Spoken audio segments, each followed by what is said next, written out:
straight out of the T-Dot. That's what it is. Live from the 6 boroughs. Don't go nowhere. For sure. Welcome to Standing in the 6 with your hosts Michael and Constantine and special guest host Steve Summerville. Good evening, everyone. Super excited. I love using the word excited, as you guys know from season 1. But very, very excited today for a couple of things. First of all, before we get into the specialty element, I want to first introduce our guest host, Steve Summerville. Steve has been a very, very, very special person to us. I'm going to open up very, very, very, very, very small just how much he's made an impact for us. As a security company, a lot of what we do, focuses on dealing with people, okay? And training is a very big part of our piece here. And Steve was introduced into our lives, a couple of years ago.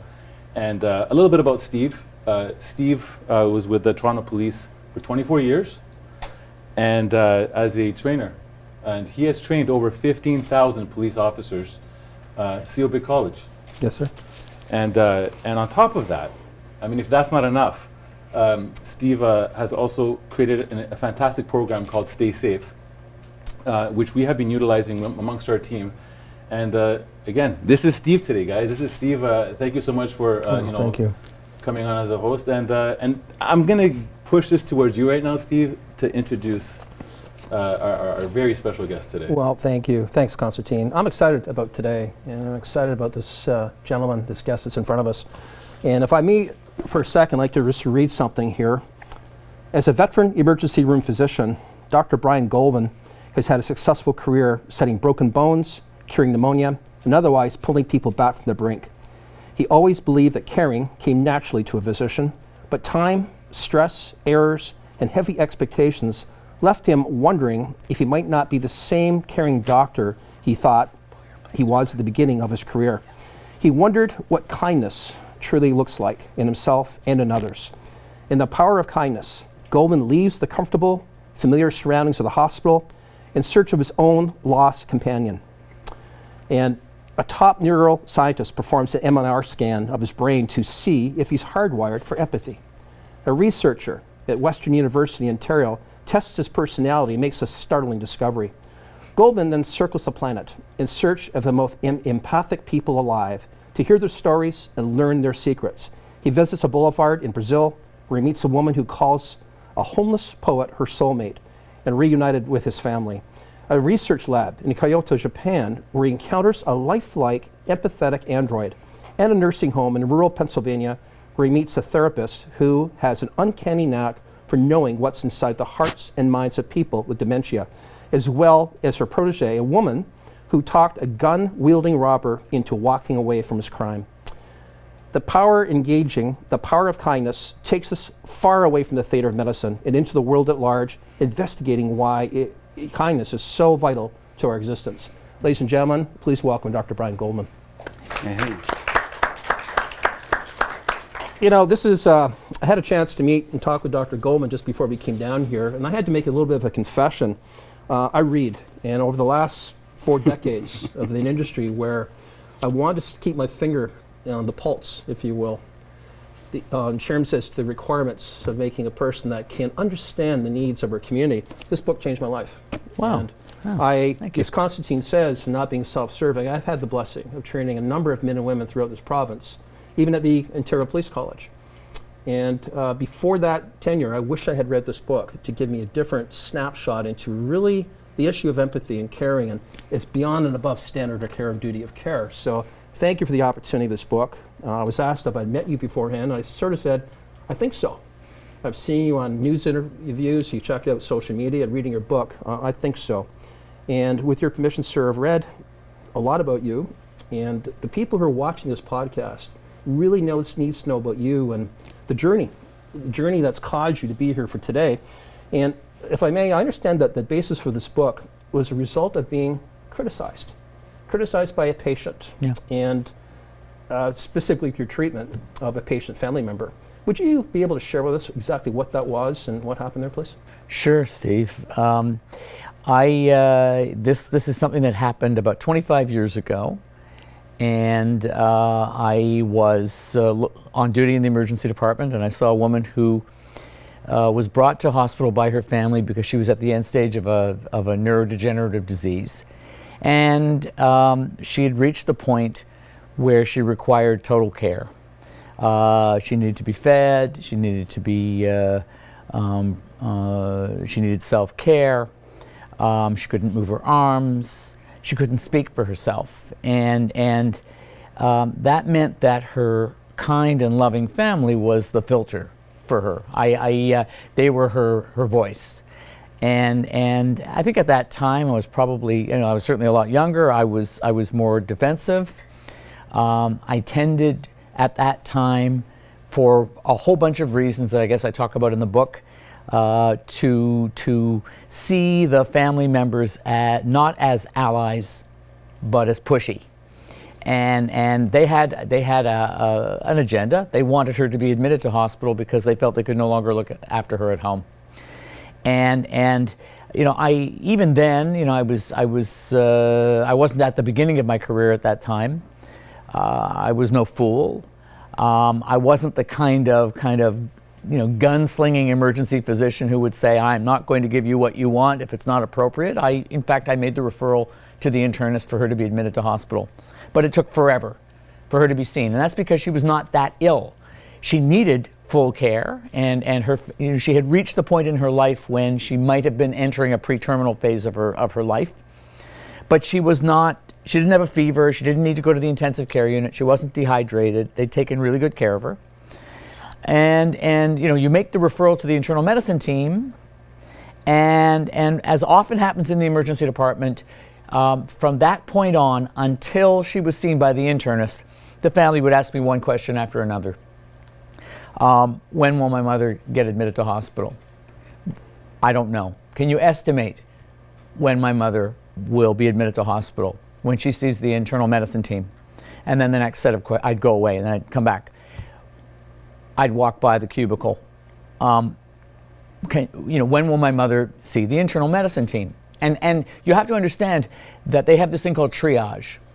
They don't see people they see people one at a time, but if a sicker person comes in who has a life-threatening illness, they go to the top of the pile. And it must have taken 5 or 6 hours eventually for that woman to be seen by the internal medicine team. At one point, one of the family members raised a Spockian eyebrow and asked me, did you actually make the referral? With some doubt in her voice. And I did something that I don't usually do with patients. I snapped at the daughter. And I didn't yell at her. I said, I did what you asked. And I walked away. You raised your voice. I raised my voice, angrily. And long story short, she was eventually seen by the internal medicine team. She was admitted to hospital. She spent several weeks in hospital, and a short while after that, not unexpectedly, she passed away. After that, I received a beautifully handwritten letter from the husband, who I had met there, and along with other adult family members. And he invited me to come to a meeting with the family, and in order for me to meet, at least in an indirect way, the woman who had been my patient, to find out what kind of a mother she was, what kind of a wife she was, what kind of a grandmother, member of her community, what her likes and dislikes, what her interests were, all the things I couldn't have known. Well, I could have known if I'd asked, and that's another story. And also, and this was written quite pointedly in the letter, they wanted to talk to me to see if there was any residual kindness underneath all the brusqueness that I showed that day. And that letter hit me, it was like a stone. And there are many reasons for that. If you work in medicine long enough, if you work in the emergency department where you see strangers and it's episodic care, if you work long enough, eventually a few people are going to accuse you of incompetence. You're wrong, you don't know what you're talking about, you don't know what you're doing. There's a good chance that when it comes to medicine, there are gray areas. So that they've got somebody who has said Dr. Goldman was incompetent. There's a good chance that I can find a half a dozen other experts who will say, nah, he was fine. It's just circumstances, right? But when someone accuses you of unkindness, they've got you busted. You were unkind. You know, they experienced you as being unkind, and it hit me, and it set me on the journey it was really that was the bookend, the first event. The second event that set me on the journey was the night that my father died. And that was a night in which, this was years later, now 7 years ago, almost 7 years ago next month. And he, unlike this woman, I knew everything that had happened with my father. My father looked after my mother, who had Alzheimer's dementia. She died 11 months after he did. And he looked after her beautifully, kept her going at home longer than most, long after a lot of other men in his position would have thrown in the towel. And I'll tell you that I experienced with him the losses that he went through. The loss of his, he had her eventually placed in a long-term care facility. And it was only when he was read the Riot Act. She developed shingles in her neck and stopped eating and drinking, and she was dehydrated within an inch of her life. And when she was admitted to hospital and rehydrated, the admitting team said, either you have a choice. You can either preside over her death at home quickly, soon, or she can live on in a long-term care facility. And I'll tell you that it broke his heart the day he had her placed in a long-term care facility. And 6 months after that, he had a heart attack. For the next 2.5 years, it was an awful existence for him, going in and out of heart failure, losing the ability to drive a car. We sold his house. He ended up in a retirement home. And the week before he died, I took him to visit my mom, and usually he could get a spark of recognition from her, and he couldn't. And I saw that look on his face that said, that's it, I'm done. And he died. And I will never forget being at the bedside just after he had died. We got this call at 2 o'clock in the morning and raced to the hospital. And I had been there with him until 10 o'clock at night. And I had done a night shift the night before. I'd been up for 42 hours, so and I was blind with sleep deprivation. When I went home, I remember taking a step to the door, and then looking back at my dad and walking back. He'd had chest pain. That was why he was in the hospital. And I took a step. I walked back to my dad, and I bent over and I kissed him on the cheek, and I said, "I love you," for the one and only time in our lives, because my dad, we weren't a "I love you" kind of, speaking kind of family. He showed love by what he did, not by what he said. Wow.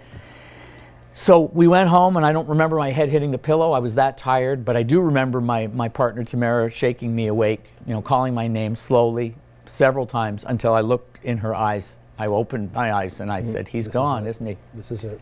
Went back to the hospital. And I could see the discomfort on the young internist's face, thinking, and now I know what he was thinking. He was thinking, I got Brian Goldman's dad as my patient, and I couldn't keep him alive for one night. And I could see his discomfort, his pain.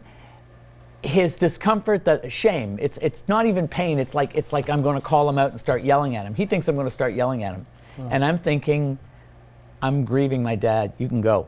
And I actually said, "Thank you very much for looking after him." And it was really as I saw him and that defensiveness, that defensive posture that we have, that I recognized what I had been to that other family so many years before. So it was the two stories that sent me on the journey. Is that what make you realize that? Yeah, it was. Wow. It did. And there were other things that were going on at that time that made me realize it. Dr. Goldman, when you went to the family's home, what were you thinking driving up? I mean, because if we place ourselves in your position, it's a really difficult thing to do. Yeah. You probably, how much time passed between the request for you to go to you actually being there? A few weeks. Okay. Maybe, so it was after she had died, so that was about another 8 weeks later, probably another month after that. Okay, so you could have easily found a way out of it or talked your way out of it, or which you might have tried to. And it's really interesting. I mean, I spoke to the chief of the emergency department. He offered to go with me. And I instinctively I knew they don't want a Politburo. They don't want to see a committee saying, you know what we do.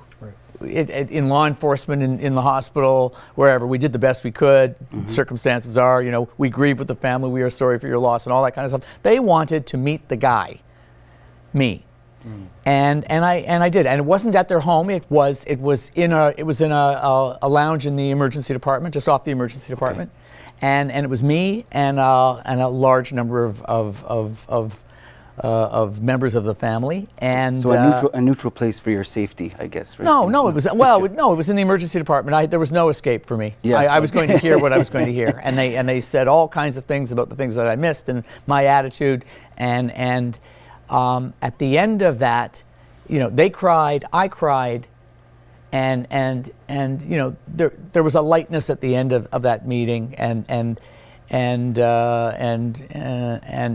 that was the end of that meeting. And I'll tell you that we're going to talk about the journey of the book, but I'm going to tell you that just before COVID, just before the pandemic, I give lots of live presentations. I give lots of speeches in churches and synagogues and other places of worship, and lots of public lectures, lots of lectures to my colleagues, lots of workshops to my colleagues. And I was giving a speech in a synagogue in North Toronto, and it was going to start at 7 o'clock. People were starting to gather about 6:30, 6:40.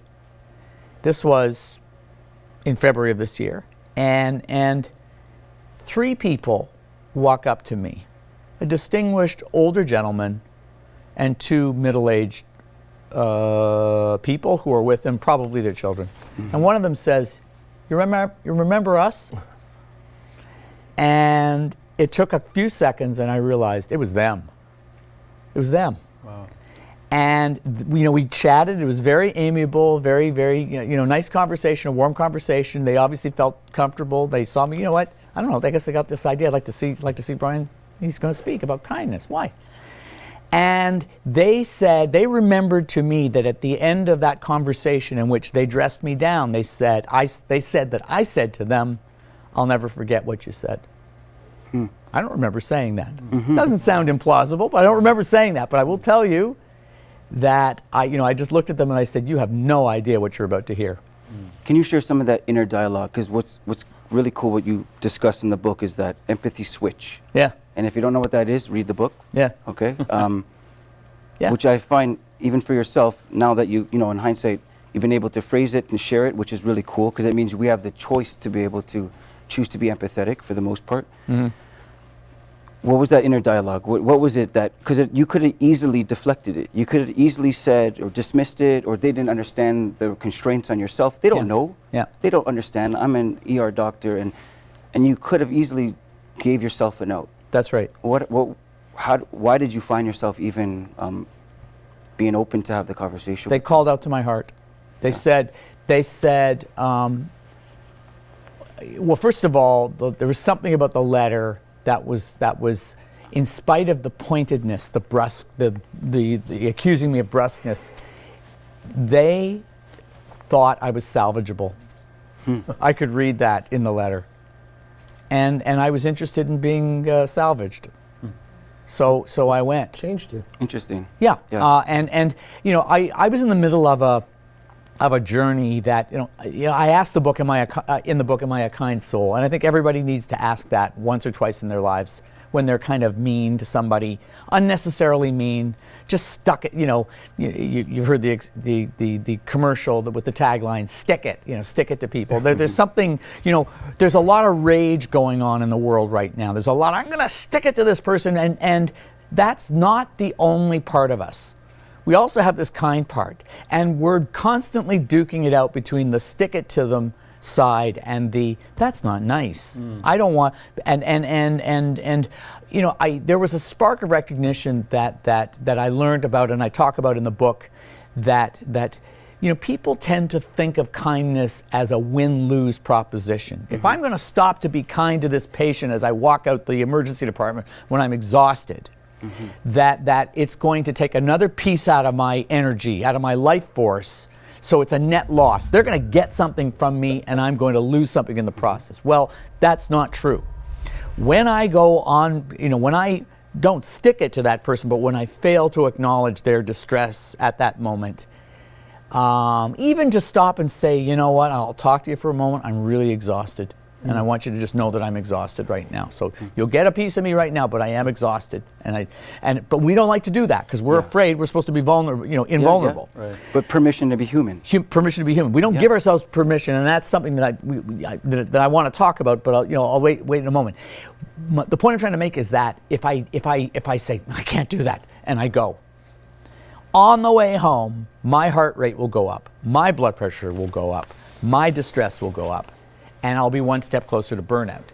And we tend, and so the point is that it's not a win-lose proposition. When you're mean to somebody else, they feel bad, you feel bad, physically and emotionally, spiritually.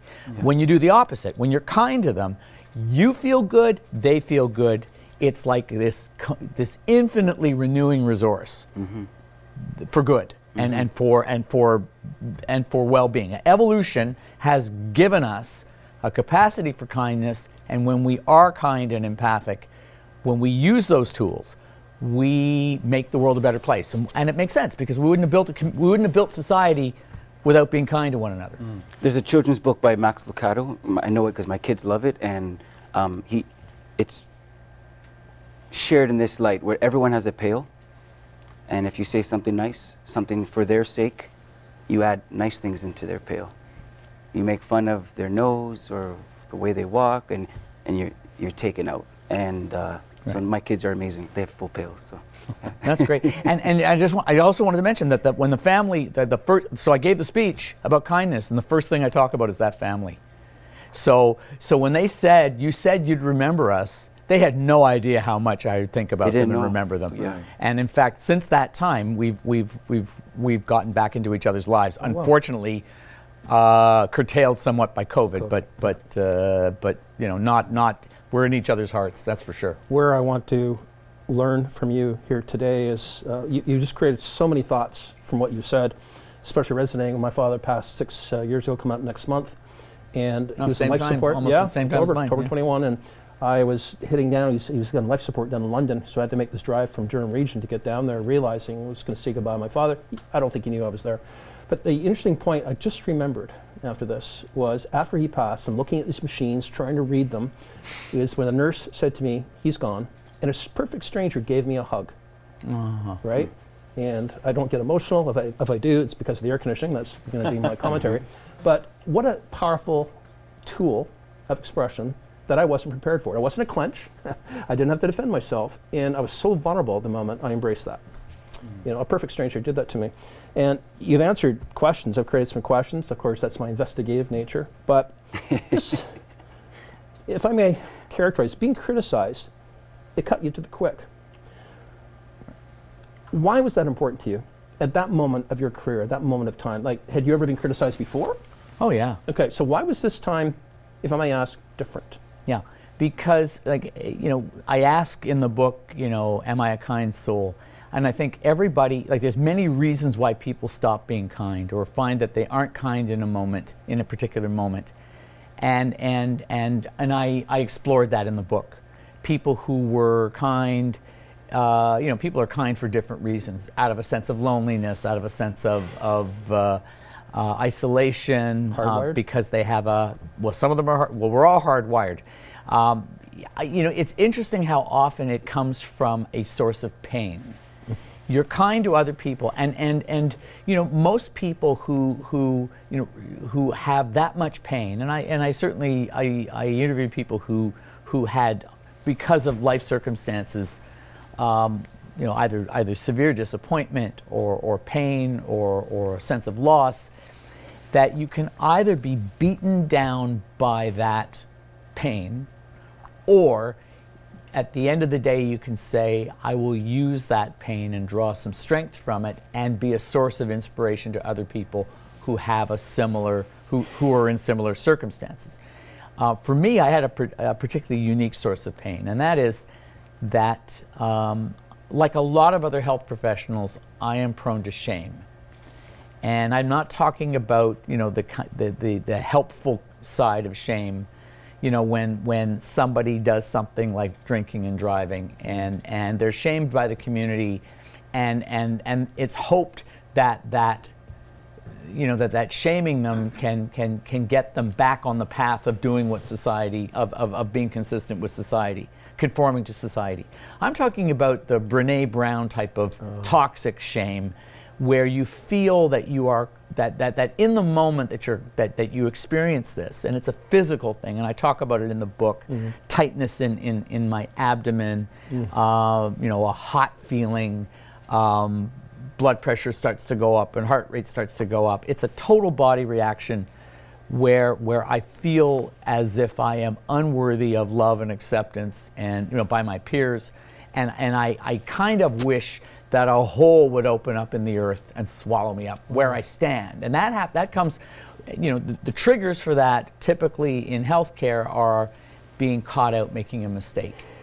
And I think that you know, it's one of the reasons why health professionals tend to be perfectionistic. They tend to be judgmental of other people. They tend to see themselves as super people, supermen and superwomen, and they don't cut themselves any slack at all. Being human, you talk about, well, you're human, you said it. They're not human.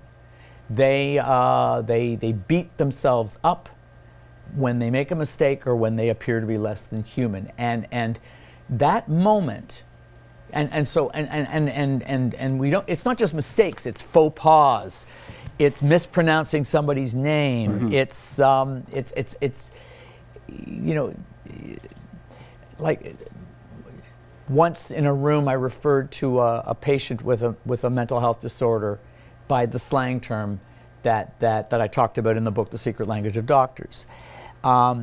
And you know, it was a primitive part of my brain. I referred to them as using a kind of terminology that might be used by residents, might have been used by residents, and somebody criticized me in the meeting and said, you mean people with lived experience? And I felt shame when that happened. It was a piece of discourse, but it was like the way that person did it. And I'm not blaming them. They are obviously very shame-based themselves. What they were doing was shaming me. Yeah. And deliberately? No, instinctively, almost instinctively. We do it to ourselves a lot. And I felt such a strong reaction to this. You know, from the first time I ever made a mistake in my life as a physician, you go through weeks and weeks and weeks of waking up at 3 o'clock or 4 o'clock in the morning, unable to sleep. And then, you know, it passes, you feel a little better, you're resolved to never make another mistake again until you make another mistake. I did a TED talk about that. Yeah. And you know, you reach the point where you either get beaten down by those mistakes, and I mean, some of my colleagues, you know, consider thoughts of self-harm after they've made a mistake. And you might say, you know, some people might say, well, good, they should feel that way, you know, but I don't think we really want people to feel that way. In fact, in the rest of the world, people learn from mistakes and they grow from mistakes. It's called failing forward. And you know, the idea that you never make a mistake because you're a health professional is absurd, but we do that. And I reached the point in my life where I thought, I can't go on like this. Door number one is avoiding mistakes, and door number two was not embracing them but learning from them and accepting that I'm human, forgiving myself. And you know, that's the last thing I write in the book. You have to forgive yourself if you want to forgive others. If you want to be kind to others, the first person you have to be kind to is yourself. And that self-nurturing part is not a big part of healthcare. It's not at all. And that's one of the key messages. You know, there's a reason why we're talking about rising rates of burnout amongst health professionals, because it's true. If failing forward isn't part of the culture, have you seen it in your effort, whether it's intentional or just, you know, accidentally coming across it? Have you been able to shape or reshape the culture so that the expectation is, don't suffer in silence? There's at least some place that we can discuss it. Like how, I did that TED talk and became a source of comfort or inspiration to colleagues who've made mistakes. Reflective. Yeah, they come to me because they know that they can feel safe talking about mistakes with me. But you don't judge them. And that's you know, being judgmental is a huge part of the shame-based personality. Judging other people, it's kind of a projecting the self-loathing onto other people by judging other people. Is there a healthy way for that to be facilitated where family has an experience in hospital? Okay, imagine, and in a constructive way, because I mean, maybe you lucked out that they weren't trying to crucify you. There was an element of intervention, giving you the information, however, but it you know, I guess life came from it. Is there any formal way that families can submit their experience? Imagine they're 100% valid. Yeah, that's a great question, and I think that it's more than it used to be.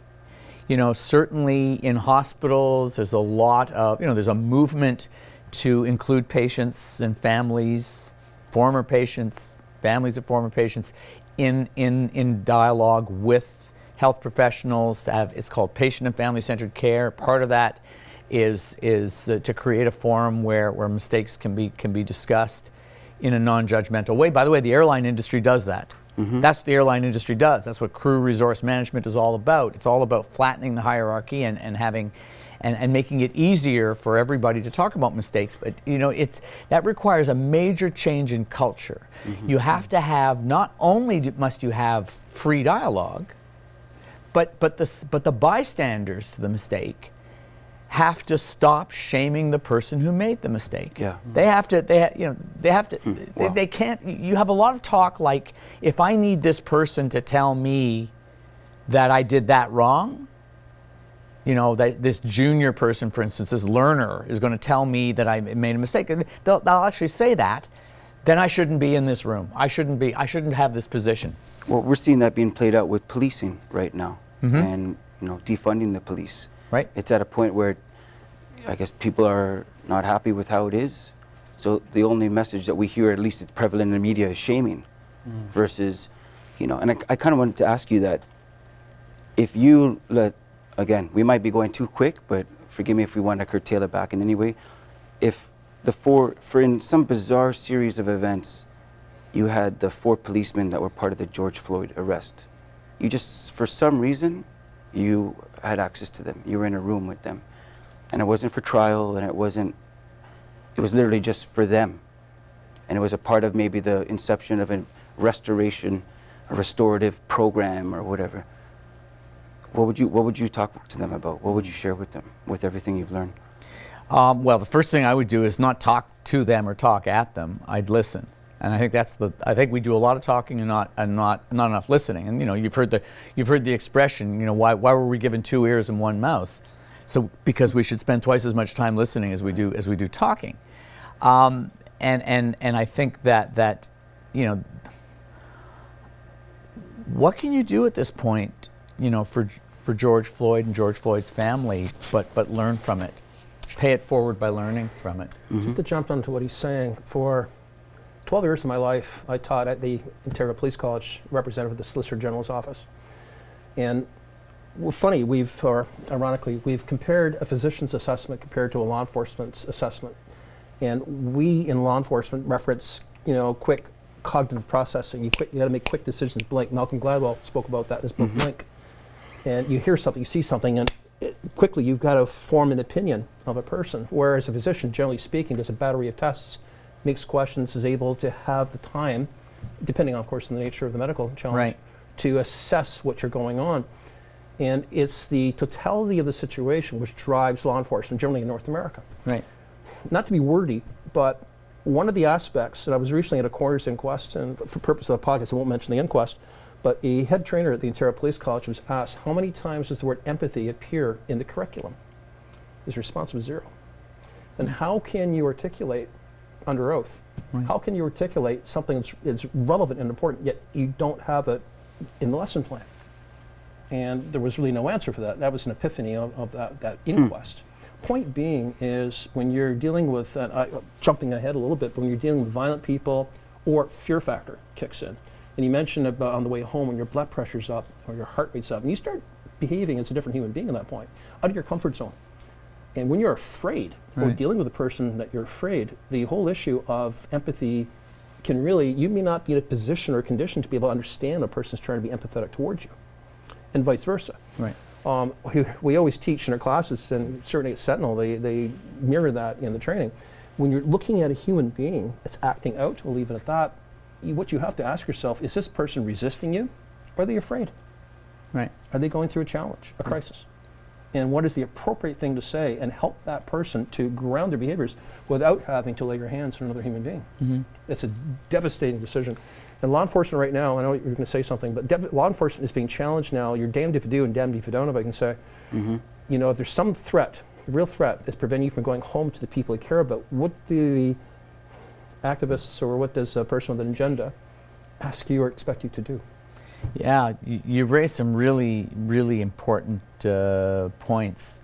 You know, certainly as an outsider to that situation, you know, it occasionally happens, but it's rare, relatively rare, that I'm faced with a situation in the emergency department where there is a code white, exactly, a violent, that's the code for, I went through all the codes in my book, The Secret Language of Doctors, including Code Brown, which these days is known as an environmental emergency, but we call that the fecal factor. But that's right, a poop emergency. That's right. But it's rare that we have that we see a violent patient who needs to be brought under control to that, where there is a real risk of endangering the public or endangering the people who are trying to get the situation under control.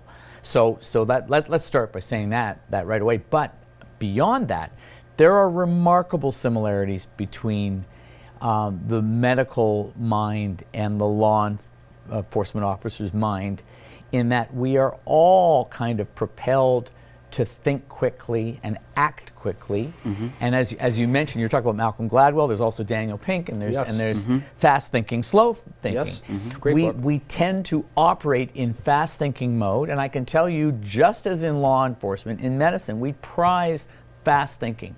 We tend to award the highest marks and the greatest accolades to the person who comes up with the answer first and fast. Mm-hmm.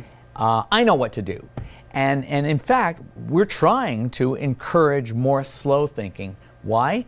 Because I can't tell you about law enforcement. I can tell you in medicine, the faster we think, the more errors we make in diagnosis. The faster we think, the more mistakes we make.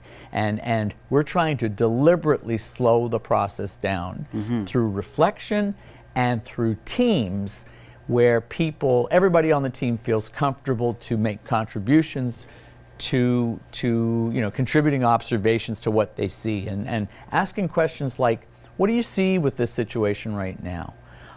What makes you see that? What's the evidence that you see what you see? What else is there to see?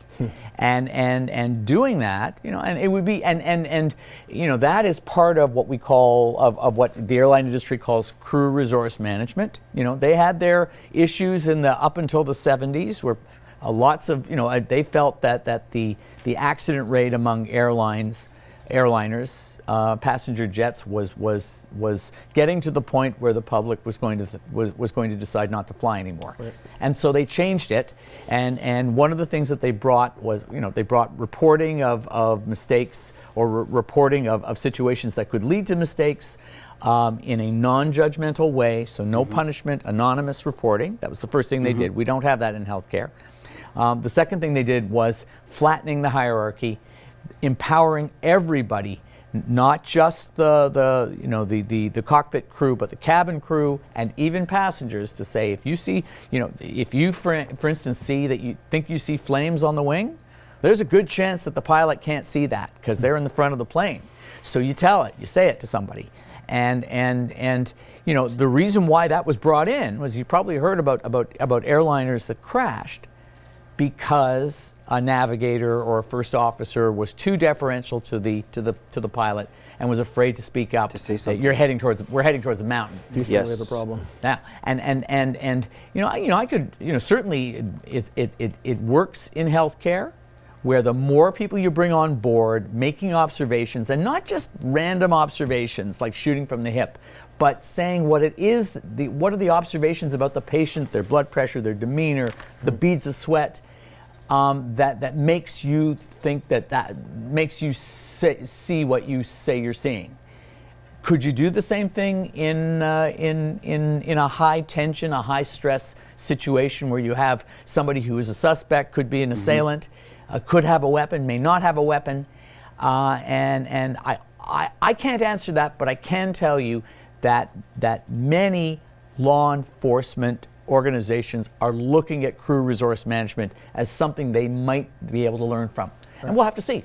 Well, the issue of dealing with mental illness, emotionally disturbed persons, and now we have the crisis mobile teams. Yep. Certainly started in Hamilton with the COAST program, and certainly morphed into Toronto. A brilliant opportunity to have a clinician at the scene to deal with mental health issues. It's not a question of the use of force application. It's the right verbal skills. It's the right empathy displayed in terms of your voice commands, and try to recognize the patterns of behavior that I could say certain things as a clinician, not as a police officer, to make the situation become where I can get you back to healthcare, get you treatment, get you, and nobody gets hurt. That program is working. It's working effectively. And here's the thing that challenges me, and I'm challenging my own former profession. Why is it a clinician can do what I couldn't do in my former profession? That when you call my old business number 911, I'm the first guy or girl that goes. And I think the community as a whole, if I may say, are starting to ask those questions. Yeah. Are we out of our realm? Now, they talk about defunding the police. I won't get into that. It's another whole round of discussions.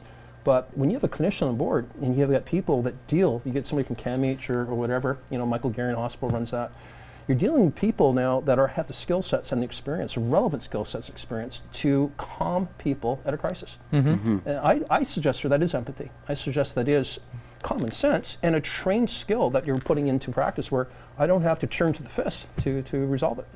Fair enough, and I agree. But it also it's not just one of the things I talk about in the book is that it's not about selective empathy. I think there's empathy for law enforcement officers too. Yes, there is. And you can't say, I've heard colleagues talk about empathizing, they're kind to patients, and I see that they don't treat their colleagues nicely. And I'm thinking, you can't have it both ways. Empathy is empathy. It's indivisible. You're either empathic to everybody, you're either looking for commonalities with everybody, trying to imagine what it's like to be that law enforcement officer who has to make a quick judgment or somebody might get killed. Oh yeah.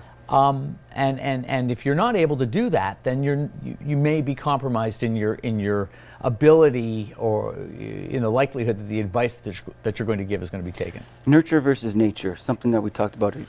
Are you born that way? Is everyone naturally empathic? Is it something that can be nurtured? So the answer to that question is we are born with two dispositions. It's more complicated than that. But first of all, we are born with the pathways for kind of instant empathy, and we have brain cells that can do two things. They can walk and chew gum at the same time. It used to be that we thought there were brain cells that can chew gum and there are brain cells that walk. Or more specifically, there were brain cells that performed an action like playing a piano or typing at a computer, and then another set of brain cells that can watch another person, visual brain cells that are watching another person playing a piano. Now we know there are brain cells that do both, that light up when you're carrying out some action like playing a piano, and also light up when you're watching somebody else play a piano. And neuroscientists believe that those brain cells are part of our empathy circuitry. Does everyone have that, sir? Yes, we're all born with that, unless you are and there are certain areas of the brain that light up when you see somebody in distress, somebody in pain or somebody in emotional distress. Why is that key, that synchronicity? Why is it? Without it, we wouldn't give a darn if we were walking, running to the subway or running to our car because we have a very important appointment and we see a child sprawled in front of their tricycle crying with some blood coming from a cut, and we wouldn't stop to help them. And if we didn't do that, that's a one-on-one thing. We wouldn't take care of our children. We wouldn't nurture our own children. We wouldn't nurture other kids in the neighborhood. We wouldn't build communities. We'd have killed each other eons ago. A long time ago. So that's one thing that we have. Yeah. But, I want you to understand though that that's elemental. Call it vanilla empathy. We also have these giant frontal lobes, and we have something called executive function. We are constantly weighing the cost of empathy, the cost of stopping to be kind, to stop that, to stop and help that child, versus the cost to my family, the cost to me. And I mean, there's studies that show that if Are these polar opposites, you think? no, they're not polar opposites. No, empathy is always a choice. At the highest levels of brain function, empathy is a choice. And we want to create the environment where you make the choice to be kind. But as has been written, there's a book called Against Empathy by Paul Bloom. And he makes the point that sometimes, well, first of all, our brains are organized to empathize with somebody who looks and talks like us. Is there a problem with that? No. Absolutely. Who are the most disadvantaged people right now with COVID-19? There's a good chance it's not people that look like you. It's people who maybe come from a different background, who are disadvantaged in a socioeconomic sense. So if you empathize with somebody who only looks like you, then that's a problem. Yeah. Before we go to the, I know Steve, you referenced something like that. I'm not going to take the thunder there, but I know everyone right here probably is thinking, I thought about it. I read your book, and my wife was, what book are you reading? I'm like, oh, it's this book, The Power of Kindness. And I'm like, you know what? I go, as I'm reading this, I think I'm a very empathetic person. I said to her, right? I go, do you think I'm empathetic? She goes, absolutely not. I'm like, what? What are you talking about? She goes, when I'm sick, you're saying just drink some water, you'll get over it, right? And I'm like, I do that, but it's funny just the perception, because in my mind, I would think I'm a very empathetic person and a very kind person, but when you're saying about just how it's a choice, right? It's also thinking like it's almost kind of gearing me to think more of the other person with it, because you don't think of that. So what gets in the way of you being your kindest self? And there's a number of factors, but probably the number one factor by far is stress. If you're under stress, the best parts of your empathy circuitry are kind of overridden. Right. It's like a giant override. And if you're hungry, if you're tired, if you're sleep deprived, if you're not sure that you're going to be able to make your next rent, or your next mortgage payment, then that sucks empathy out of the room. Believe me, it sucks empathy out of your heart pretty quickly. Okay.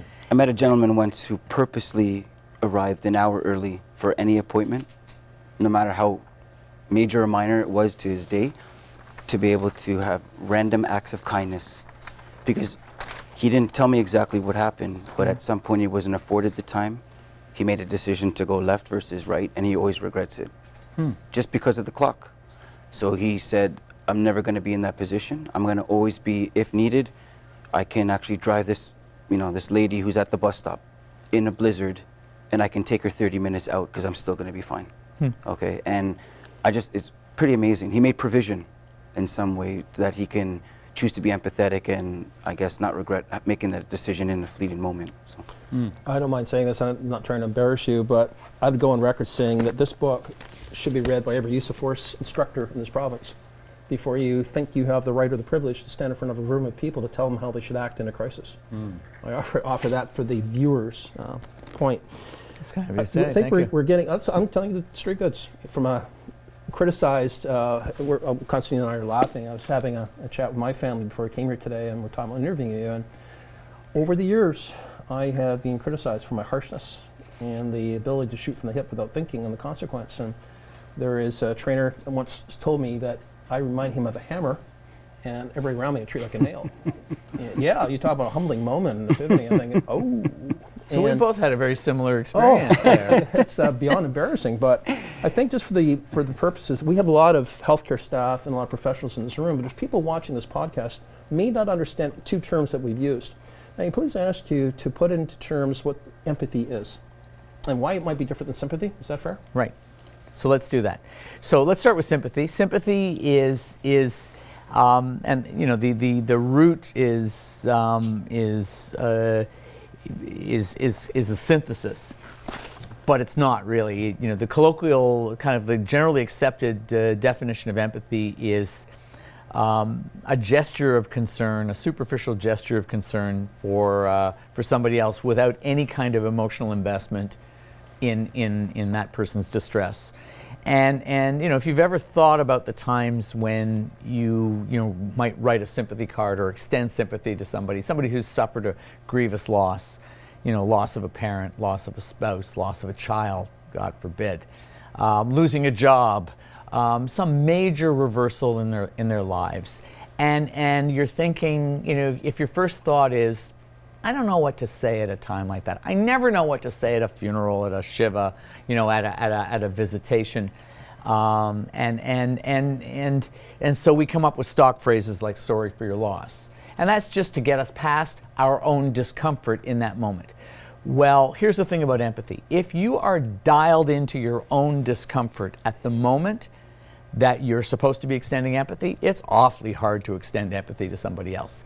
Because now I'll get to what empathy is. Empathy is the ability to imagine what it's like to be somebody else. Put yourself in their shoes? Put yourself in their shoes, and to have that at least inform what you do next. Not govern it, but inform it. Because remember, I said empathy is a choice. You can empathize with somebody and not have enough time to extend to help. Yes. So that, and what I'm referring to is cognitive empathy, to use your imagination. That is different from emotional empathy. Emotional empathy is actually feeling what the other person's feeling. And a mother who has that look of great pain on their faces, they watch their 3-year-old get stitches, their child is screaming. And by the way, it doesn't have to be like that. There's actually a hashtag, it doesn't have to hurt. We can work on that a lot, but that's what we mean by emotional empathy. And we actually say that we want health professionals to have an abundance of cognitive empathy, but not emotional empathy, because imagine the orthopedic surgeon who can feel the postoperative pain of every one of her patients whose knees she's replaced. She'd probably quit that day if she could actually feel their pain.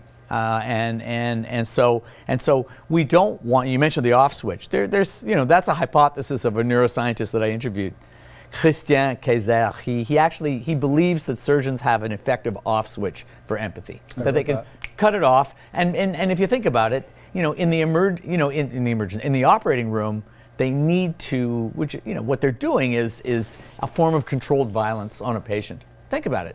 Sure. They would. Yes. It's probably worthwhile for them. I think we want our surgeons to detach themselves from the emotional import of what they're doing. Yep. I wouldn't want you impacted. Exactly. You'd be trembling a little, maybe. So that's another aspect of empathy, the emotional part of it. And then the third thing that I want to mention when it comes to empathy, cognitive empathy, the ability to imagine what it's like to be somebody else. What good is it for? It's only good if it leads to something, to the third aspect, which is emotional concern. The get up and go that makes me want to help somebody who's in distress. And we want law enforcement officers to run to danger, not away from danger. Firefighters to run to the fire. Right. Me, as an emergency physician, to run to the resuscitation room. And when I run the opposite way, or I walk slowly, and I start thinking nothing ever good happens when I go there, that's called burnout. Yeah. And how prevalent, I wonder, is that today in this world, COVID world? I would suggest that our first responders are pushed. I think healthcare is being tasked with more and more with less resources. I read what is put out there by the Interior Ministry of Labor with ONA, Ontario Nursing Association, talking about the level of violence in healthcare. And I've read a recent report where it says nurses are under attack and assaulted more in the workplace than corrections and policing combined. Right. I think the public's got to realize that. It's a war zone. It's horrible. It's interesting, during the time, everything is affected by COVID, and it's going to continue to be that way. I would not be surprised if there are fewer incidents of violence against nurses during COVID, but there would be more instances of verbal abuse.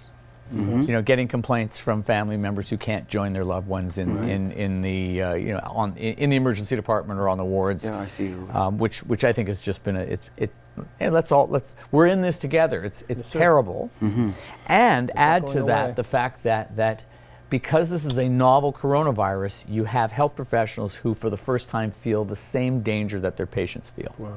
That what I'm being exposed to at work it could be brought on me or my family. And that's causing a lot of distress as well. Can't get any more real than that. No, that's right. No. Which actually would lead me into a brilliant part of your book, chapter 2, and it's called Hardwired. And you talk about, you went to a medical center in Quebec, and there, sir, you went through a process where they actually assessed your hardwiring to be empathetic and kind. Yep. I'd like you, if you would, please tell us a little bit about that process, and what did that process tell you? So I was a subject in an experiment in which I had an MRI of my brain so I was actually, on the platform and wheeled into the MRI machine. If you've ever experienced it, it's very noisy. And I had ringing in my ears for months after that. Wow. It finally did go away. And in this experiment, they took a baseline scan of my brain. It's called functional MRI, which means that it was actually measuring my brain activity.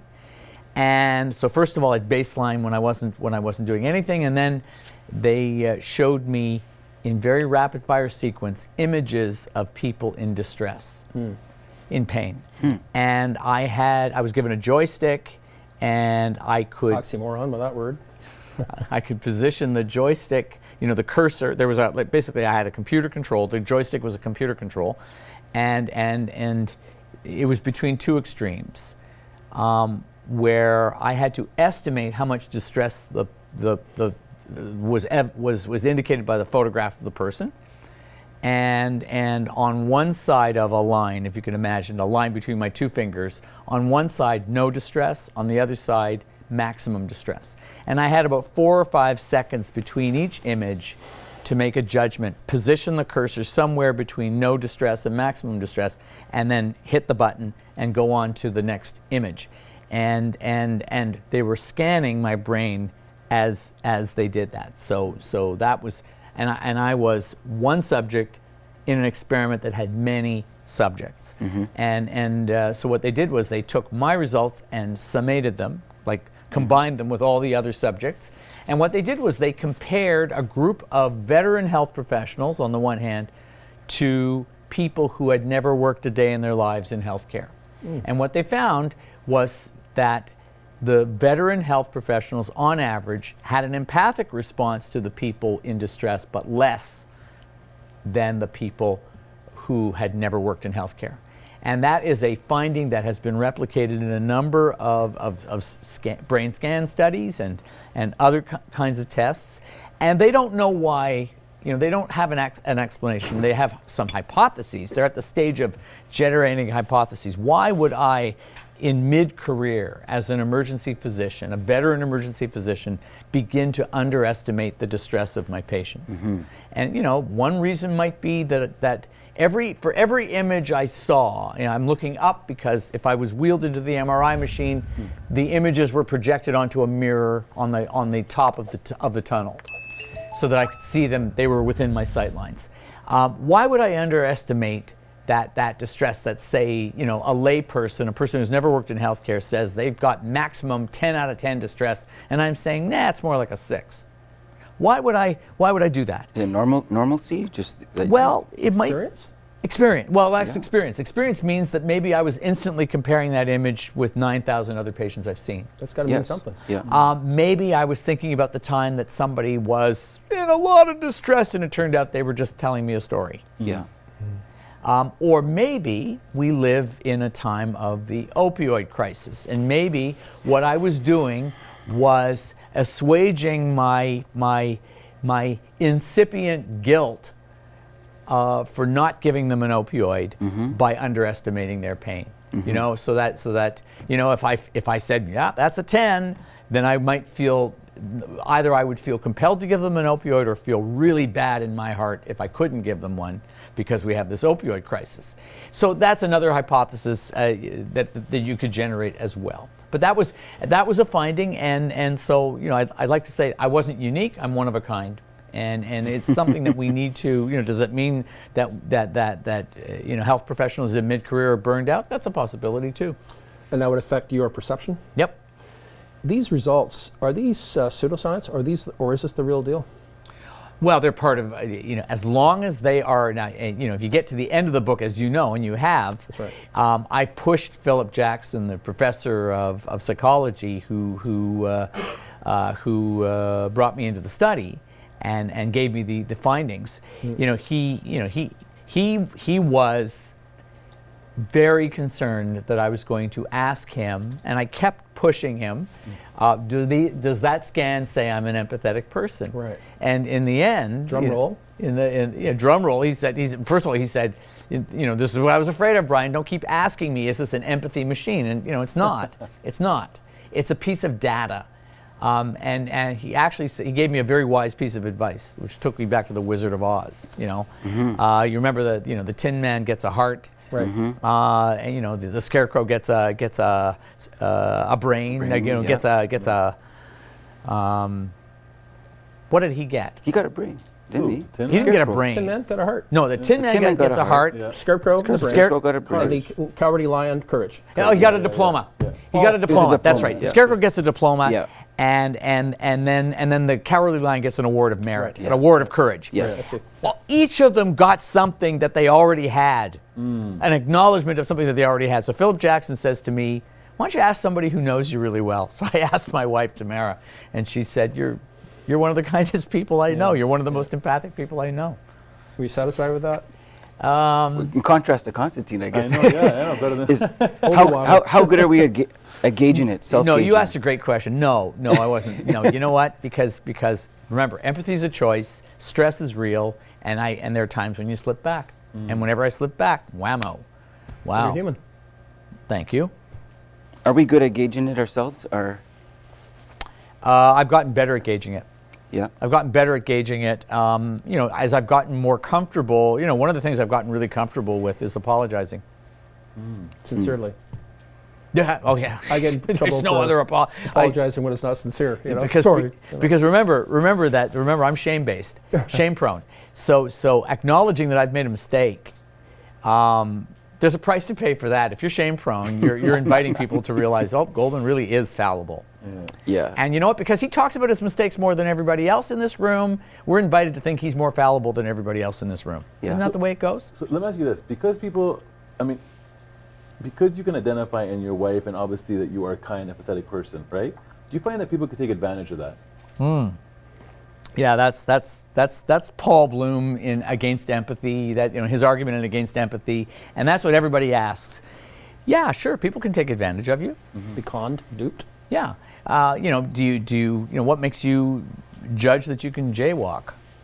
You're not supposed to jaywalk, but what makes people judge that? Their executive function says that they've calculated rates of speed and rates of cars and the gap, and they think they've got enough time, and Yeah. they're so my point is that you can be wrong. Right. You can be duped by somebody. One of the reasons why we're concerned about people with dementia being taken advantage of by con artists and by phishing scams is that they've lost that executive function that allows them to judge.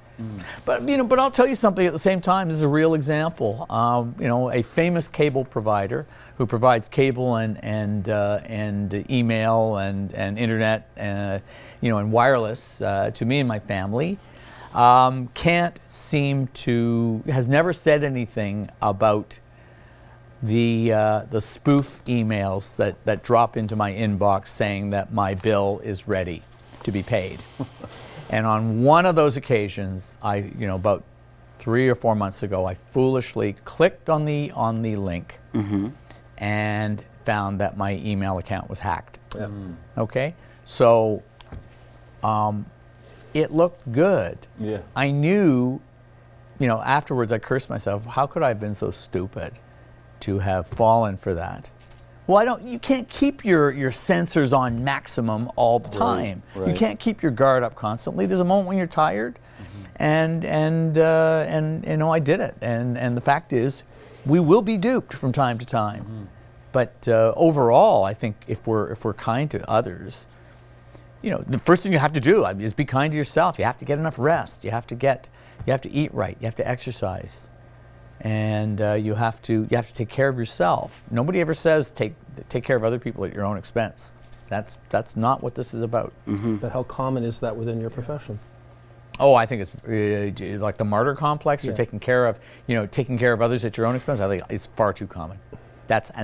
And you see a certain kind of health professional, entering middle age who's angry. They look angry, and they've come to think that their entire self-esteem is tied up in how much money they make, their income.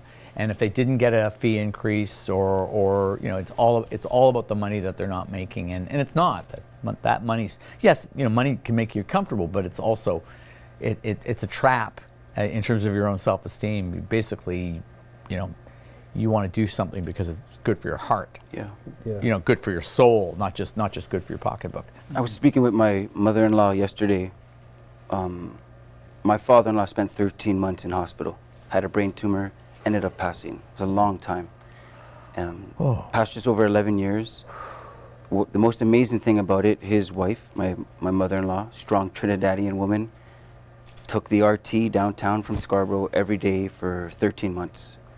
Spent about 12 to 14 hours every single day.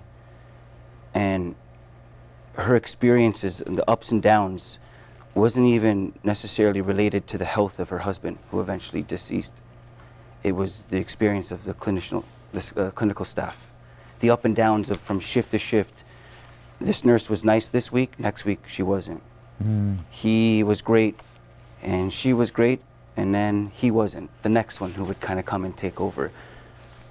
We don't bring it up much because it was a very tough road for her. But I spoke with her yesterday, and tears flowed again, and kind of being brought back to the memory of the time. And what was actually pretty crazy when she was bringing back to memory what happened is the nurses over time started to respond to her care of her husband. And it, in a weird, bizarre way, it was an example to them what it meant to take care of somebody. Yeah. Okay. There were nurses who asked forgiveness of her. Okay. Even doctors too, that in a moment were flippant or dismissive. She had doctors who directly said, "Your husband will be dead by Monday," and literally the exact words. And she said, "It's in God's hands." Okay. And she kind of, for whatever reason, had grace, and she never let it upset her. After her husband passed, she wrote a letter and to this hospital, and they brought her in front of a committee. And she's this little everyday lady who has never spoken in front of a group, and she was she doesn't even remember what happened, but she remembers that they basically apologized to her. Okay, as formally apologized, and they said, "Look, your example of love, we've never seen it. Your dedication, we've never seen it, and it's an example to us. You didn't have to say anything, you showed it day in, day out." Okay, that's amazing, but at the end I had to actually apologize on the phone with her because it stirred up a lot, and she said, "Mike, I got to get off the phone." Okay, and part of it was because it brought up memories of the neglect that her husband, the grade 4 bed sores that he had because they weren't giving him the physio. They had kind of lied about the mistakes that they've made. She naively asked a second and third opinion and got it verified several times that there was mistakes. And again, when I think about her experience, it's not standard, it's 13 months, but in some way it was very telling. Because if it's 13 hours, you don't know. You blow in and everyone's like, "I got to get out of here." It became a home away from home for her because that's where her husband was. And she was able to, over a long term, just really get an idea of what happens here day to day. Okay. I had asked her in previous if she would be willing to kind of share that. And she said that she journaled everything. She journaled every day. But like many people who journal, she kept it to herself. Okay. What would you say to her? She has 13 months of journals. Again, it's information. A lot of it is personal. To me, it would be a shame if no one ever heard it or just heard the heart of it. She had a chance to speak to the committee, but was intimidated by it. So never said anything and kind of just carried it for 11 years. I would say to her that I admire her forbearance and her steadfastness to be at his side every day, that it took an incredible amount of courage and strength, and that is an example to be admired, and that I'm really sorry that she witnessed what she did, and that I wish things had gone better. At this point, she needs to be seen and heard, and I would hope that she would think that it's worthwhile to tell her story. But the most important thing is how she feels about it. And if she said, okay, if she were here and said, how do I do that? How do I share it? How do I let this experience bring life to others? You know, that it would not just be in vain, it wouldn't be something that she had, but in some way would maybe change the culture or direct it, or, yeah. I would say at this point, the most powerful thing that she could do, and it's just my opinion, I mean, you know, take it for what it's worth, that and, you know, a couple of bucks can buy you a small coffee. Yeah. I would say that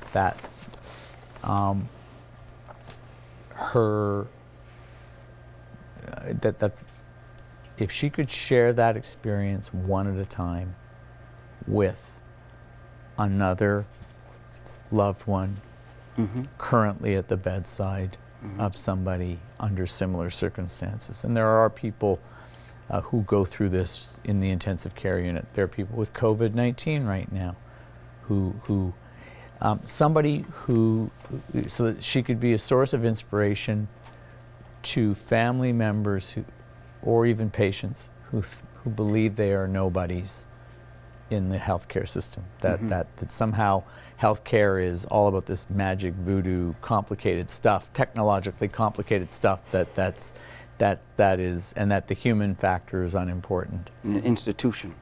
Yeah. Yeah. That the institution's more important than the individual. It's not. The institution is made up of patients and family members and hopefully working in tandem with healthcare providers. You know, certainly, I have no doubt that her experience would be a great comfort to other family members who are dealing with similar circumstances. At the very least, they would be able to say, I'm not alone. I'm not the only one who's gone through this. And you know, if she's really fortunate, then perhaps a nurse, a respiratory therapist, you know, a personal support worker, a physician might learn from her story. And there are, you know, I've certainly along the way, along my journey, you know, as a broadcaster, we've had people on my radio show, White Coat Black Art, who have told their stories. And you know, do they benefit? Do they find it cathartic or useful or educational to tell their story to Canadians, to people right across the country? I hope so. Hopefully, I hope so. At the very least, they unburden themselves. Yes. No, that's good. Yeah. Today we were talking at around maybe 2 o'clock. We were going over your book, and you brought up something, Steve, in the book that I went over, which was really, I think it was on page 137 or 138. 138. 138, yes. Yeah.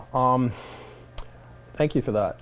I read something in your book, Dr. Goldman. When I first read it, the physical response surprised me. I felt my shoulders tense. I raised them. I lowered them. I actually got up away from my desk, sat back, looked at the book, then I sat back down and read it again. I'd just like to read that out for a viewer's place. And this is in a chapter called Games of Empathy.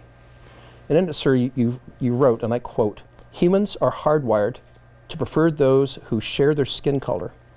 If you meet a stranger with your same skin color, you see that person is likable, trustworthy, and sympathetic. If the stranger has a different skin color, you're more likely to think he or she is pushy, devious, and mean. You can't help yourself. Your brain makes those judgments automatically in about as much time as it takes to identify the stranger's skin color." And it goes on with more detail. Whenever I read, seldom do I ever have the opportunity to speak to the man or the woman who wrote it. Content, can you give me some context to that, please? What that means, and what should I think about myself after I read that. Okay, so that, if you think of the two, think of the two kind of hardwired, instantaneous tendencies in our brains, in our primitive brains. One of them is to be empathic, but not that high level empathy where you arrange a bake sale or somebody's house burns to the ground and the neighborhood rallies and their family and this network develops that rallies to find them emergency shelter and find them clothing and toiletries and necessities of life so they can get back on their feet, which requires a lot of executive function. No, we're talking about that, the empathy that you have, that is the vanilla empathy that I've talked about, that kind of instantaneous kind of low-level empathy. So that's one tendency that you have that's hardwired and baked into our DNA and in our brains. The other tendency is the one that you've talked about, the tendency in nanoseconds to recognize somebody else from gestures, photograph, from their skin color, from the way they talk, the way they dress, as either belonging to my group or to the other group. What the psychologists refer to, if they look like me, they are an in group, a member of the in group, my group. If they don't look like me, I make this decision that they belong to an out group. And so everything you've said about that is true. That's what research tells us, that we are positively predisposed to people who we think of as members of our tribe, our group, if you want to call it, and negatively predisposed to people who we think belong to the other group. Now, that is a basic, elemental gut reaction that we make. Okay. That is suppressed ordinarily by our executive function. Seconds after we have made that instantaneous, like our skin starts to crawl, we have that instant reaction. We think, oh no, that's not true. Even if I believe that, I'm not going to act that way.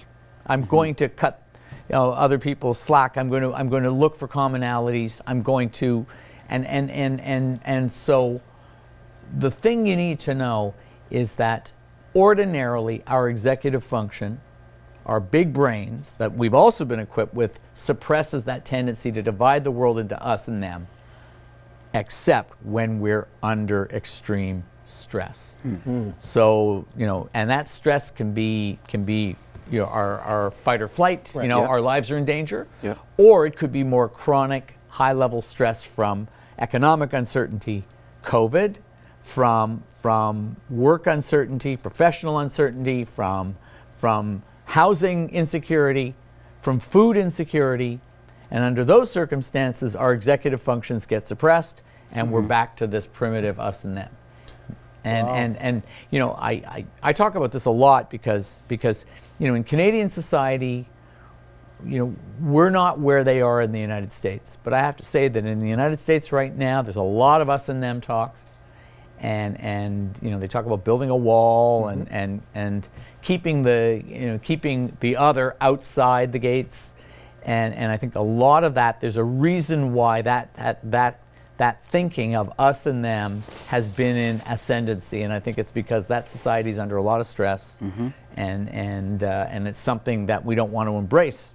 That's my personal opinion. I think it's something we want to avoid, and the way to avoid it is to paint a future that is promising, that is optimistic, not unrealistic, but optimistic, that is aiming to find the jobs of tomorrow and the enterprises of tomorrow, and deals with things like climate change instead of denying them, and tries to preserve the environment and preserve the universe, and nurtures people spiritually, as well as takes care of them, and leaves as few people behind as possible.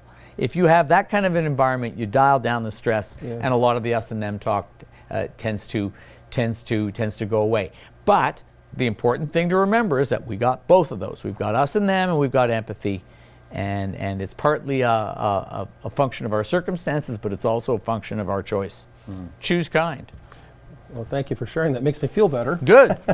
When I read that, I thought, wow, like I've never considered myself racist or prejudiced or biased.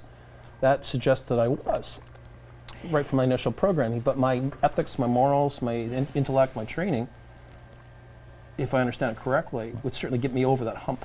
Yes, and I think it's important to remember that, why would evolution equip us with the instantaneous ability to decide that somebody's friend or foe? Because there was a time when we had foes. Absolutely. And there was a time when we didn't know if that group of people were going to kill us or be our friends. Take us over. Decisions could cost you your life. Yeah. Yeah. So it's just, there's a lot of great instincts that we have that helped us out, back when we were on the savannah and we had just dropped out of the trees, and are not so helpful in a so-called civilized society. Yeah. Definitely. Nurture. I think about when we're discussing empathy, my clearest example of someone being empathetic wasn't myself. It was my 3-year-old. And we were driving downtown Toronto, and my daughter was quiet. She's almost never quiet in the car. It's Abigail. She's 11 now. She's always singing. Sometimes she's barking. She's everything. She's just an abundance of an imagination. And she was quiet. And out of nowhere, she just blurts out, "Why is that man sleeping on the ground?" In kind of broken, she might not even been 3. My wife would recall this better than myself. Wow. And that's, okay, so you turn down Snoop Dogg, okay, on the radio, and you say, okay, let's have a conversation. And my wife's amazing because she has that nurturing heart, and she started to kind of, instead of just a quick answer, or he made mistakes, or whatever, she kind of went in that he's a son of somebody. He might be even a brother to someone else. Yep. And he might even be a father. Yep. And I mean, pretty loaded words to a 3-year-old, but my wife said it in a way that she understood it. So we're driving, and we start to hear quiet tears. Okay? And these are like real 3-year-old tears. The opposite is the loud, obnoxious 3-year-old tears, right? So again, my wife says, "Abigail, what's wrong?" And she says, "I don't know, but I can feel what it's like to be alone like he is." Oh, wow. Okay? Wow. So emotional empathy. And I was just driving. I didn't, and to me, why that matters, because Abigail's 11 now, and if anyone meets her, she feels what other people feel. And I don't know if it was hardwired or it was nurtured, but she loves the most, innocent of all, which are just wildlife, because she can see that they just don't have a choice to live where we live. So she loves squirrels. Most people are like, "Get that black squirrel away from me." She's calling them over with peanuts. Bunnies have come in her hands, and she's just that kid. And my wife, if we dial it back, she could have just said, "Oh, whatever. He made mistakes, or he's alcoholic, he's probably on drugs. People like that, stay away from them." And who knows how those words would have shaped what she saw. Okay, and instead of, quiet tears, it could have been a calloused heart in a way, or just someone who said, they are not like me. So for me, that, I hope to have my own story one day. Well, you do. I mean, that's her story is part of your story as well. Absolutely. And Yeah. I think, I certainly met in doing research for the book, I met people whose empathy is off the charts. Yeah. And there was one particular story before I tell you the story, the idea that nurture is important, it's terribly important. And how much of Abigail's empathy for that homeless man came from a genetic or an inherited predisposition, and how much came from her mom, who painted a picture, who caught her in the act of being empathic towards that man, and amplified it, and acknowledged it, and recognized it, and saw it. It may be enough. That may have been enough to fire up her empathy circuits, to tell her that this was a good thing to pay attention to. Yeah. And that may be the reason. Now, it so happens that when I was in Brazil, I met a young woman who befriended a man who had been homeless on the streets of Sao Paulo for about 37 years, the last 19 in a particular part of town not far from the University of Sao Paulo. And this woman, treated this man as a human being, and discovered he was a poet, and read one of his poems, and discovered that he had 10,000 poems written on small pieces of paper in his makeshift tent, and created instead of dreading him, made a Facebook page for him. She was a marketing guru, and turned him into a local celebrity, and eventually his family of origin reached out and said, "I think that's our Raimundo," and he was, and she helped reunite him with his family. Fast forward, and a couple of years later, she has a son, Tata, and by the time he's a toddler, he adopts his own homeless man on his own, because he could not possibly. He was not aware. He wasn't alive. He hadn't been born when Shala, the woman, had made contact with this man who was homeless, who'd lived on the streets, and he was empathic. Now, was he empathic because his mom's nature was to be empathic, or her nurture was empathic? Possibly. But it certainly is an intriguing possibility, and certainly the neuroscientists that I spoke to, that I interviewed for the book, think that there are people, that like all things, intelligence and intuition and kindness, that every personality trait is on a bell curve. That there's some people who are exceptional, and most of us are in the middle, and maybe Shala and her son Tata are both exceptional, and maybe that's for genetic reasons. It certainly, leads to some engaging speculation. Yeah. No, it's good.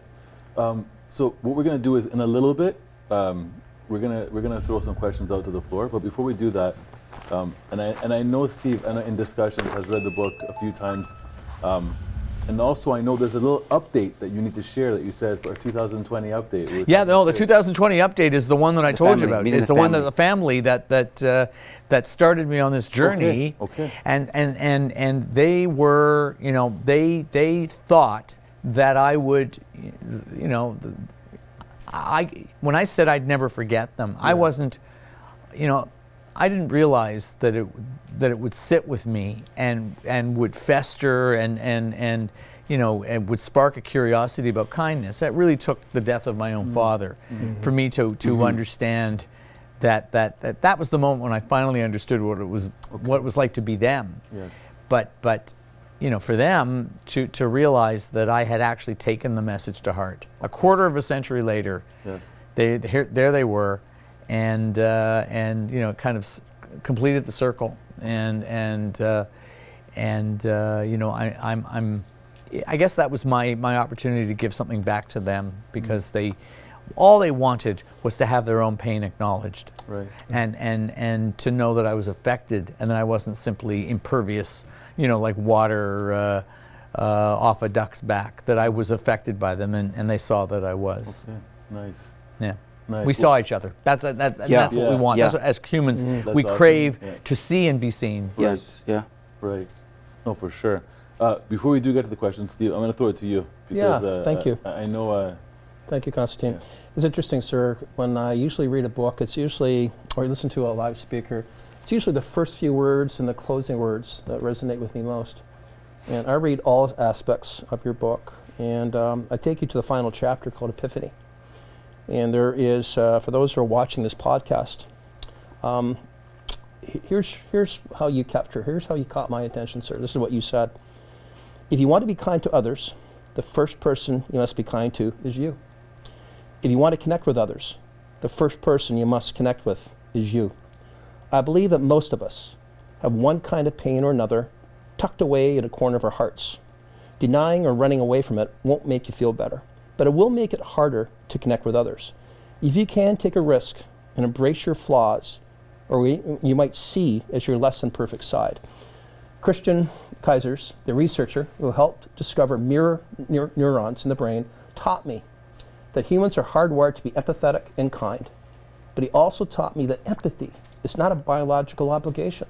but a choice made by weighing pros and cons. The choice is yours. Ladies and gentlemen, this is Dr. Brian Goldman.